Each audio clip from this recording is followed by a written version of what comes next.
மேஷராசி நண்பர்களுக்கு எப்பவுமே ஒரு விஷயத்தை எடுத்தோம்னா நான் சக்ஸஸ் பண்ணி தருவேன், நான் ஜெயிச்சிருவேன், என் மனசில் பெரிய உறுதி உண்டு, இந்த காரியத்தை நான் நடத்தாமல் விட மாட்டேன். இது எல்லாமே பாசிட்டிவ் நோட்ஸ் தான். இதில் நான் மட்டும்தான் ஜெயிப்பேன். எனக்கு தெரிந்த அளவுக்கு உனக்கு தெரியுமா, என்னை யாரும் ஜெயிக்கடிக்க முடியாது. இவங்களாம் ஐயோ, இந்த நாலேஜ் என்கிட்ட அதை மட்டும்தான். இந்த மாதிரி இருக்கக்கூடாதுன்னு சொல்லுவாங்க. அதாவது கான்ஃபிடென்ஸ் இருக்கலாம், ஓவர் கான்ஃபிடென்ஸ் இருக்கக்கூடாது. ஆசை இருக்கலாம், பேராசை இருக்கக்கூடாது. ஒரு விஷயத்தில் நினைக்கலாம், அடுத்த நிலைக்கு கொண்டு போகக்கூடாது. நீங்கள் அப்படி இல்லை.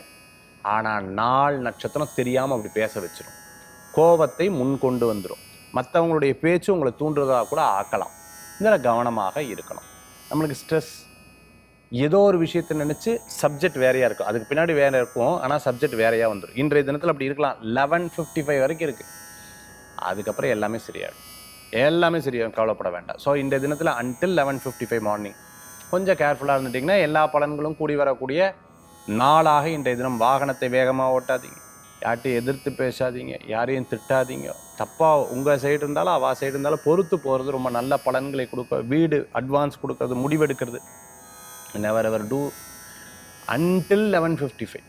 அதுக்கப்புறம் உங்களுக்கு நன்னா இருக்குது. மேஷராசி நண்பர்களுக்கு உண்டான அற்புத வழிபாடு இன்றைய தினத்தில் கிருஷ்ணர் வழிபாடு, வெற்றி வழிபாடு.